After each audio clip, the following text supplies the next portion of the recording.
pledge allegiance to the flag of the United States of America and to the republic for which it stands, one nation, under God, indivisible, with liberty and justice for all.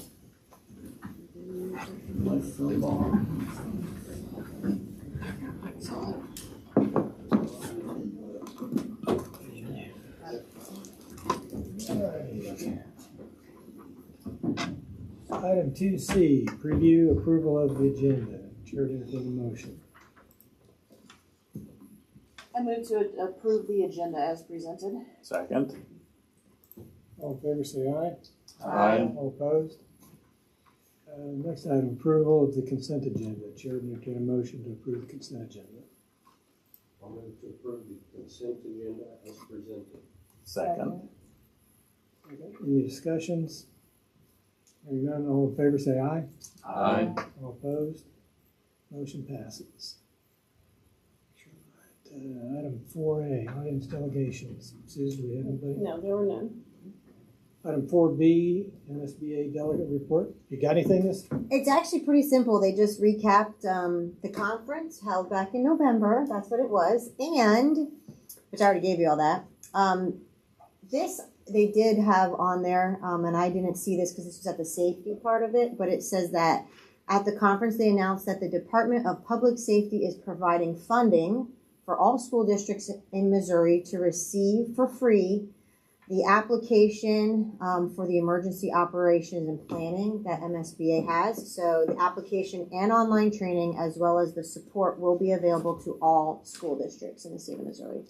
And then there are some free webinars that can tell us how we can take advantage of that. So that was all they talked about. And then just a recap of the conference, of who the speakers were. And then just wanted to let everyone know that the regular session for the Missouri Assembly will meet on January 4th for the 2023 beginning that year. And there is a MSBA legislative forum held in Jefferson City on March 28th. That was it. Very good. Simple. Thank you. You're welcome. Item 4C, what's great today? Well, on behalf of Mrs. Fowler, I will be presenting what is great today. So, first of all, the first set of pictures you have are from the HES Kindness Club. Members of the Kindness Club at Harrisonville Elementary have been working hard to not only demonstrate kindness and build community within the classroom at the school, but grow as student leaders. Special education teacher Sarah Doherty, and you might recall, Sarah was the 2022 Educator of the Year. She created the club at HES. She said the goal of this project is that our students with behavior and social skills needs will feel a sense of responsibility and pride. I hope this project will help these students improve their behavior. I look forward to coming to school each day. When you have a job, you're needed at school. We are emphasizing that without them, we can't complete the job, task, project each month.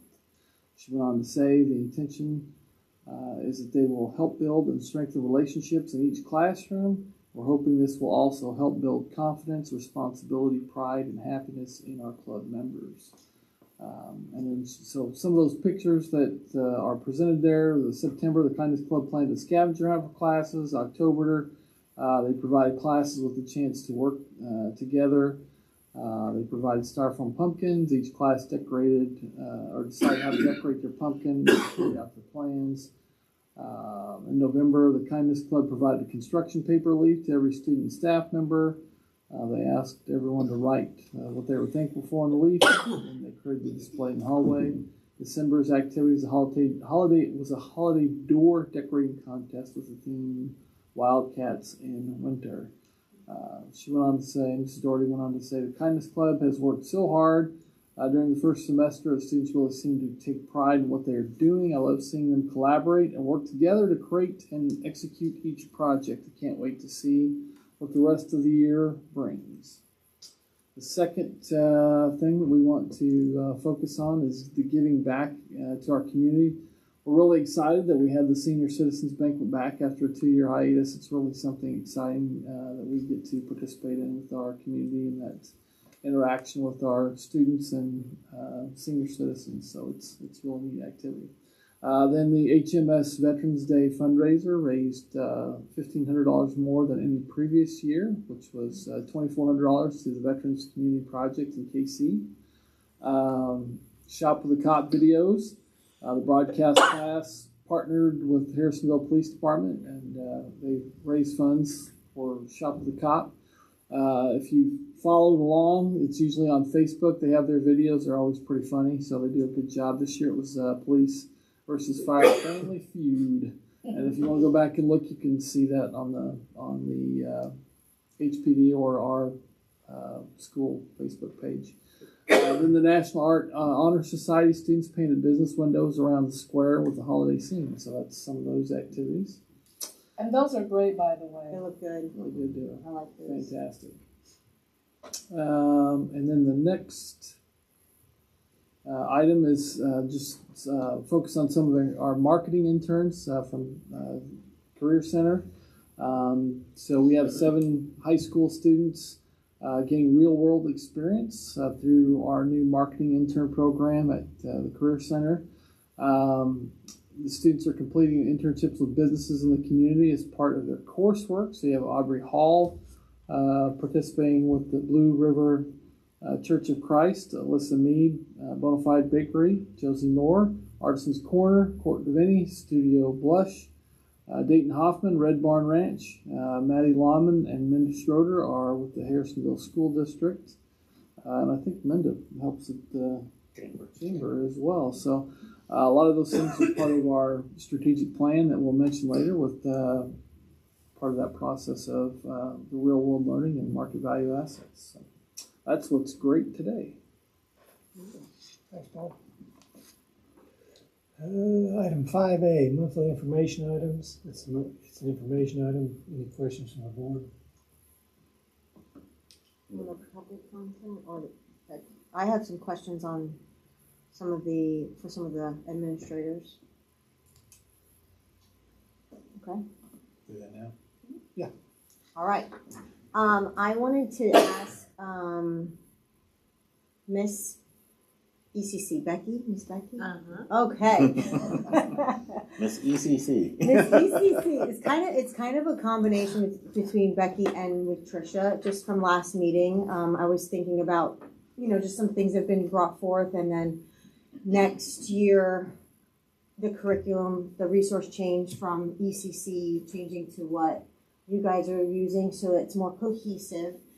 But our kindergarten class doesn't have that yet. And after looking at the first grade stuff, it's a big difference between what's at ECC and what's taking place at HES, which the one at ECC is not bad either, but just trying to bridge it. So I was wondering if somehow maybe you guys could work together, Trisha helping out Becky with maybe the teachers there, getting them, there's just so much more in that other curriculum. It's actually a lot. And that was something else I was gonna suggest, just looking it over, but just to encourage you with that. If you guys could, work together so that. Well, that would be something we would naturally do. We work together in moving our kids from kindergarten to first grade anyway, so that would be a natural thing for us to do. So yeah. I'm just, that's great. I was just saying, with the other curriculum coming in next year, it might be beneficial. That's just something I was thinking about. And we have a current first grade teacher who came to us from ECC. Perfect. And so she has volunteered to kind of be the one to help, because she now can see the best way to bridge those. So she has said that she would kind of lead that That's awesome. process for us. And so then the next question I had for you, Trisha, was that there's so much in that first grade. There's a lot. Yes. There's a lot. And I know that there's certain levels that you say we have to teach this. And I know this is not my job, but I just know that for the benefit of our students, and I know you're doing this, but just keeping our teachers on track that we have to teach this, and anything that's extra as much as possible, every class getting it, just to keep encouraging our teachers with that, because that's going to be the best for our students. But that's just something I had there. But thank you for your hard work. I'm not an administrator, so I don't envy you guys. And then Mr. Rorvig, I had a couple questions. So I've been looking over your plan, and I know we focus a lot on student attendance and real world learning, and you have given us some information on some of their assessments, but we're not actually seeing like actual comparison. I would like to see some comparison. I want to see some of those numbers, see what maybe some of our classes are actually getting.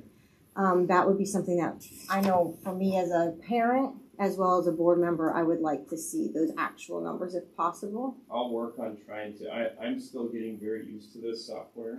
That's fine. I will I'm not try and do it. technologically I will try savvy. and work on getting it without getting every individual kid's name on there. 'Cause Okay. when I was trying to run all the numbers, I was struggling to do that without So, every student in the 9th grade's name on it. So I can.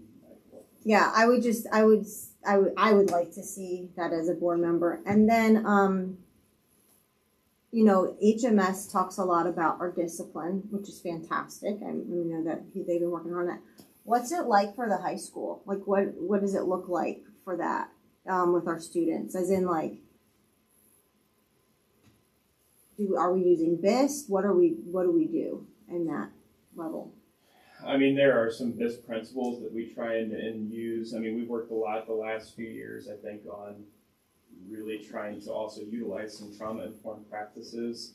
I mean, obviously, there are times where we have things that we have to suspend, that we have to we try and use detention quite a bit too. But I mean, I think our biggest focus with discipline is a lot of times how do you repair the relationship afterwards, which kind of gets into that whole trauma-informed approach, because I think at the end of the day too, we also look at how do you change behavior, because we're trying to educate, we're trying to teach, and that's, I mean, we really want to accomplish that. It's a, you know, sometimes actions have consequences, and running a good, you know, being cohesive across the board with our discipline would be good.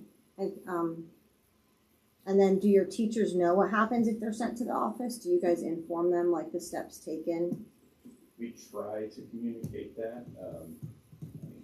I personally, if there's ever a discipline issue, try to. Can I speak to every single situation every single time? No, but that is something we do try and do, yes. Okay. I just know that it would be, as a teacher myself, it's beneficial to know if steps were taken moving forward. I know it's hard. You got a lot of students, but all right. So thank you very much. You're welcome. Anything else? I had the follow-up from earlier with Principal Grantham on the data that you were going to add. Yeah, we did our diagnostic math testing The math. with our iReady curriculum. And so I added 7th grade, just to show the growth. And I'll add it to the next board meeting. I'll get it all on there. It came out this week, and so I didn't get a chance to get on there in time. But I do have the totals. So right now, we did SRI testing to a scholastic reading inventory, which is comprehension. Our diagnostic testing, we have 152 kids above grade level in our whole, this is 6 through 8. 162 that are at grade level or barely below where they should be, so those are good numbers. 65 that are 2, that's a little concerning. Then, of course, 95 that are 3 years below. But if you dig into it, which we did, a lot of those kids, the 95 kids that were 3 years below, they did show growth. And so what we're finding out is our kids are really short with geometry. We're not covering geometry. We've kind of put it aside to focus on algebra and pre-algebra. And geometry, it goes all the way from 2nd grade, but I think we've been pushing it aside a little bit. And so this new curriculum really hits on geometry, so we're hoping to see some improvement in there. And so the overall, even though we have 95 kids below, we're still working on their individual plans. We're trying to improve that more, get more time with that, and so working that in. We're also starting our math lab in the next semester, so we're going to have kids that are in that 95 group that will be going and getting extra support for that. We also have tutoring after school. Our SRI scores were just in 8th grade only. Right now, 7th and 6th we're going to take after Christmas. SRIs are reading scholastics. We also do Fast Bridge as well. It just focuses on comprehension, and we got 28% of our kids are advanced, 24% are proficient, 24 below basic. But if you break it down into one of the classrooms, which did the testing, 80 kids out of 115 grew. And so that's good news. Even though the kids are below grade level, we want to see growth, and we're seeing that. And then 35 kids did not grow. And so, unfortunately, that 35 kids, 25 of that 35 were high readers. We're not getting our high readers growing. And so that's the problem. We have kids that are reading at 12th grade level or college level aren't growing. And so we're trying to figure out how, we spend so much time with kids that are below grade level. Sometimes we let those kids float a little bit who are high readers.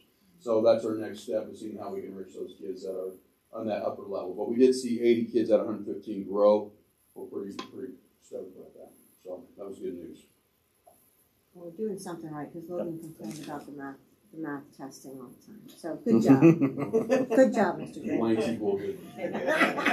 He's like, why are we taking so many tests? It's good for you. Come back to Chris. Thanks for all this data. It's really Thank helpful, you. and it's helpful to hear how it's being used too. So thank you for I that. appreciate it. Yeah. We're trying to really focus on our decision making based on those data and mapping and reading. That's what we're really focusing on. So. I think it's helping. I think it looks like it's helping. Well, I think one thing is that kids are taking it more seriously. So we had some struggle at the beginning of the year to have kids take the test seriously. We had kids that went from, first grade to seventh grade. So we know that they're, okay, come on. And so we are getting them to buy into that more. So it is helping. And some of our lower kids that struggled with it at first, let them take it again, and they did a lot better. So we're hoping that kind of continues on the math testing. I also added on there, if you saw my document, the reading RW2 standard, we're rocking it. And so not one kid had an F or D on that high level reading. So we're having great success in the classroom. We're still struggling how to translate into math scores. So we got the kids that's one of the most important standards. Almost all of our kids passed it, or all the kids passed it. Only a couple had C's. But how do we translate into success in math tests? That's our next, really, it's frustrating. We're doing good things, but we can't get. It's the classroom assessments, though. Remember, it's the day-to-day. So thank you. Some of those high achieving students, are they being referred over to, do we still call it HATS? Advanced? Well, it's eighth Or is grade. that So eighth fast? grade, it's a done deal. It's done deal. Okay, they're not going into that gifted program. Okay.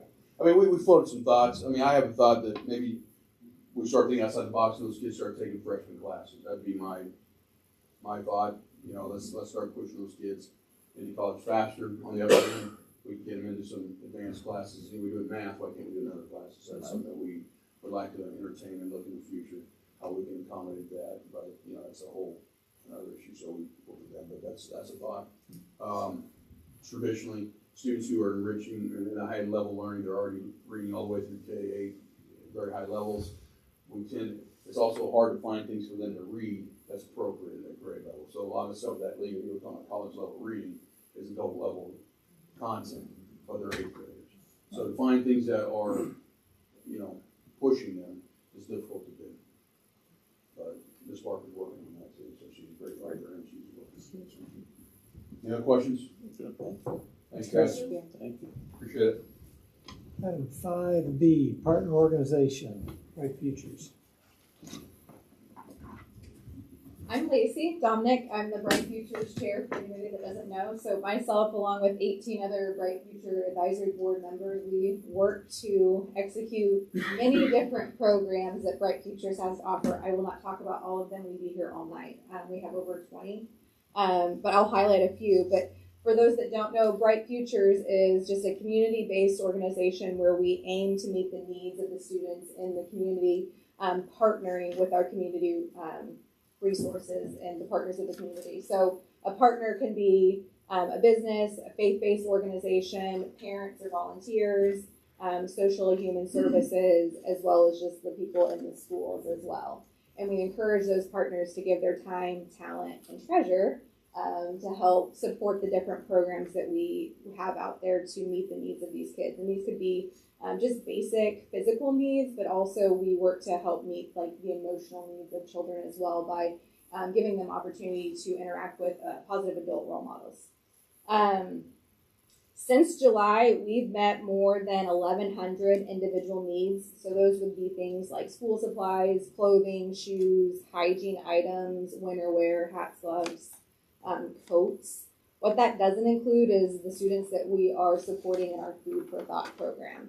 So Food for Thought program also has been known as the backpack program or the weekend food program, is our food program, sorry, some of the terms are repetitive here, where we pack boxes of food and we send those home with students once a month. There's pickup and delivery options, and that provides food for the students on the weekends that they're not at school and don't have access to food.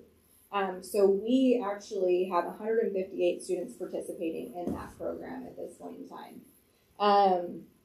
That is funded solely by donations from the community.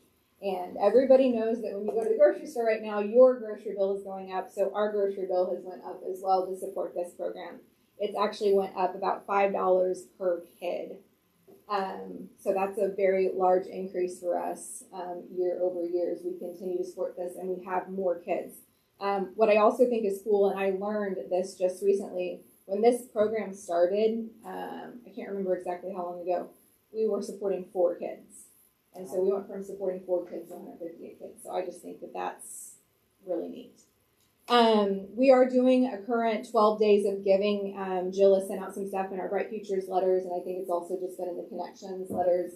12 days of giving, we're encouraging people to donate to the Food for Thought program because that is just a program that we always need funds for. And I have something else I'll share with you a little bit later, an event that we are putting on for the first time that we hope you can join us at and learn a little bit more about that. I have a couple new programs this year. One of them is our Bright Futures Library. So we have an inventory of books, and they used to be housed in Schroeder Chiropractic's basement. We recently moved those all to the Rockford Library over in front of the McEwen. This allows us to work with the My 42 Club at McEwen. The schools are able to place orders, and those are sent to the My 42 Club. Those kiddos are pulling book orders, and then those are couriered back to the schools. Was it ECC or HES that recently? I thought one of you guys had. We had a couple of teachers that requested books. They delivered. Yeah. So that's kind of fun. It gets the kids involved. We're utilizing those books more regularly, so we have quite the inventory. The other new program we have that we're still kind of learning through, we're calling it Clearing the Path Scholarship.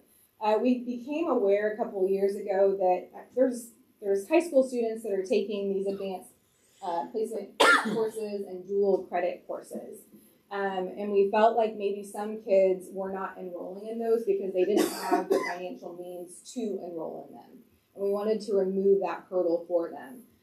So we got together as a committee, the Bright Futures Board Committee, and put together an application that allows these students that may not have the financial means to do this on their own to apply for some funds that we can support them to enroll in those classes because they are a lesser cost for them to do them now versus moving on post high school to do those. So we're encouraging donors, if they want to give to that program, about $300 will support a student on average and provides the cost to cover some of those courses. Not always, but that's what we're seeing so far. So we're excited about that one, learning as we go with it, because we started that right before COVID, and then it kind of changed, and we all forgot what we learned, and we're learning again. So the other thing that's been fun and challenging this year is that we're back in the school, so that's exciting. But a lot of our programs kind of took a pause because we weren't able to get into the schools to interact with the students. We weren't able to get our students or our volunteers in to interact with our students. So a couple of those programs, the Blue Light Special, that's where the first responders are able to go into the buildings and have a free meal with a student. So that's just encouraging our positive adult role models with students. High Five Friday, Menda Schroeder actually is in charge of this for us as our student ambassador on the Bright Futures board. She recruits different groups, and they go out to the schools on Fridays and they stand at the door and they give the kiddos high fives. I think I heard last time ECC might have been the kiddos were a little bit intimidated by all the people. I think overall the kids like that. McEwen Classroom Partners, we have some different businesses in the community that have adopted classrooms, and they will put together a project, and they may just send it to the classroom for the teacher to execute with their students, or they may go into the classroom and complete this project with the student.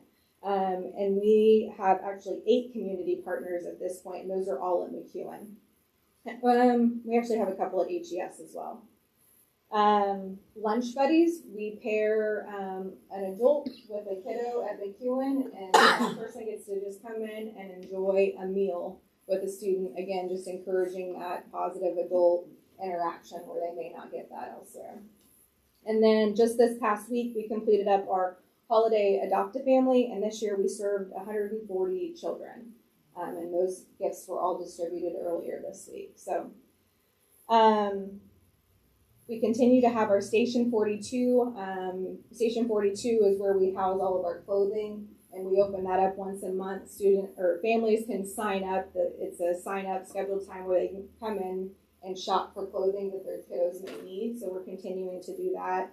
And then, as I mentioned earlier, our Food for Thought program, we continue to run that. So the most exciting thing, or what I'm most excited about, because I'm involved in this with our Food for Thought program, is we have this new event. It's called Bowls for Bright Futures. We are kind of mimicking another Bright Futures district that has used this fundraiser to support some of their Bright Futures programs. But on Valentine's Day, we are going to be at the high school, and we are going to, along with a bunch of community partners, we have several different vendor or restaurants that have donated soups and different items. Come in, grab a bowl of soup. All of those funds that are collected that evening will be to go support that Food for Thought program.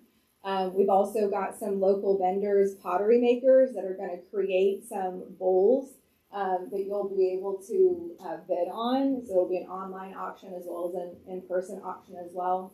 And hoping just to raise some money for that program. So I actually have some little save the dates I'd love to send you all home with so that you can remember to take your Valentine's date to the high school. There's lots of basketball that evening, and we're actually partnering with Clinton Bright Futures.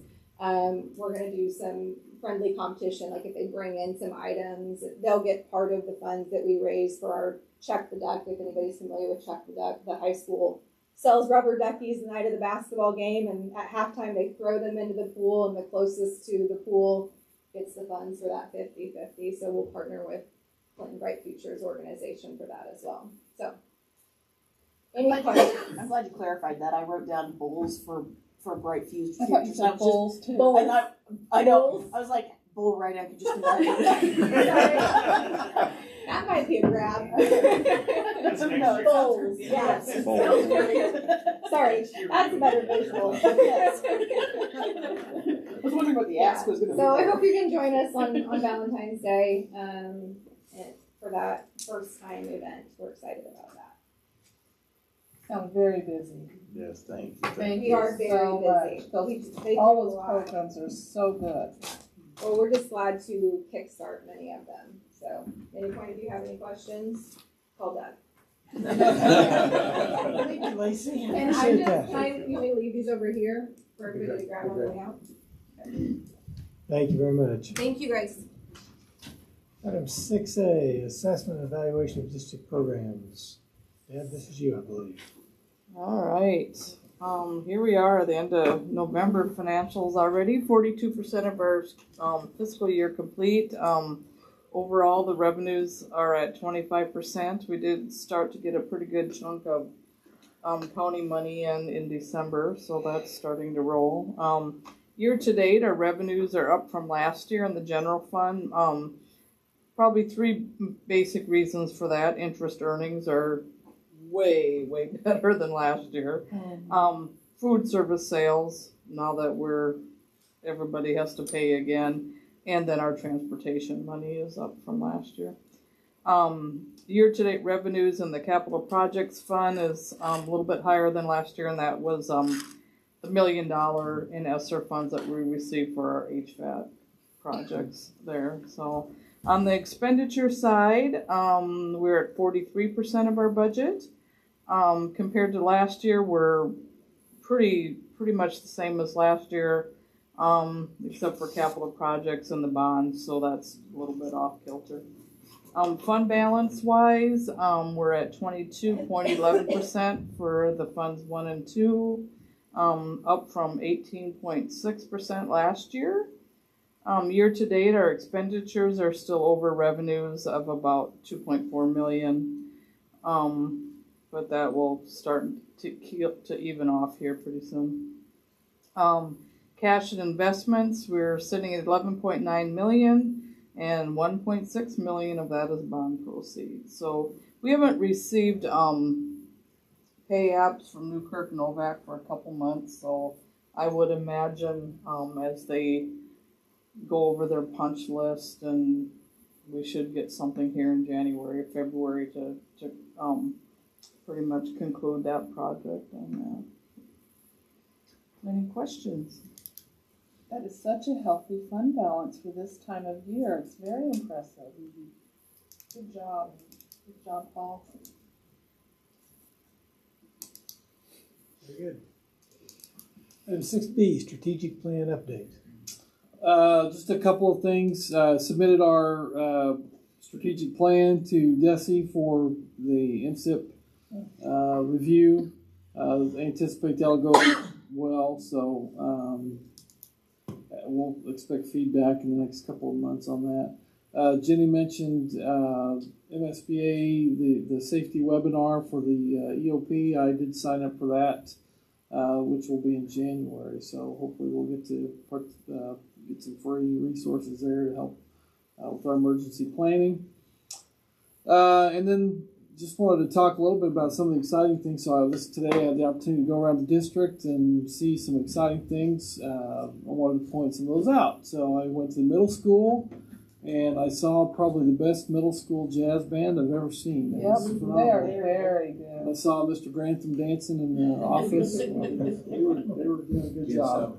And I went to ECC, and I saw the kindergartners singing, and it was fantastic. And so then I went to HES, and I saw students busily working in the cafeteria and throughout the hallway, and just a great time of year to see kids, and it just allowed me to reflect on where we are now versus where we are a couple of years ago. And it's just, Lacey was talking about Bright Futures coming back in, and I get to be lunch buddy with the young man at McEwen, and it's just, our schools function so much better with community partnerships, and you can see the joy in our students, and it was great to see. So that's all I have. Very good. Thank you. Item 6C, safe return to school plan. I'll make a motion to approve the 2022-23 back to school plan as presented. Second. Any observations, or is this just continuation? Just continuation. Has to approve every 6 months until the ESSER funds are down. Okay. Any other questions? Hearing none, all in favor say aye. Aye. All opposed? That passes. Item 7A, band percussion stipend. Chair would entertain a motion.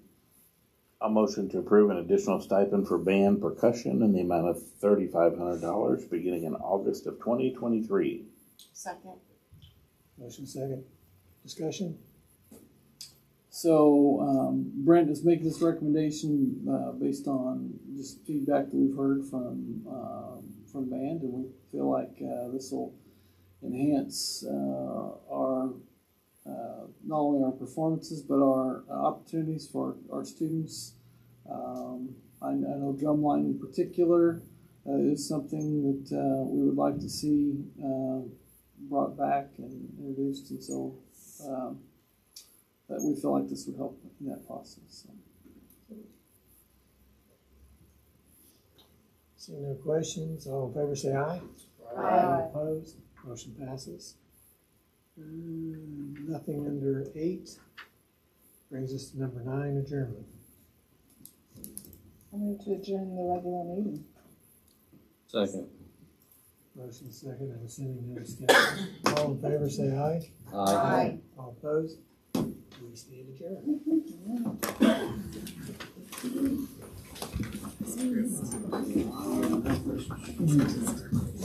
Merry Christmas. Want a Christmas tree? I do. That wouldn't be good. I know. He like work. It's dinner. We have good holidays. Okay. Come on, that's Rick's peanut butter chocolate. Robert made those.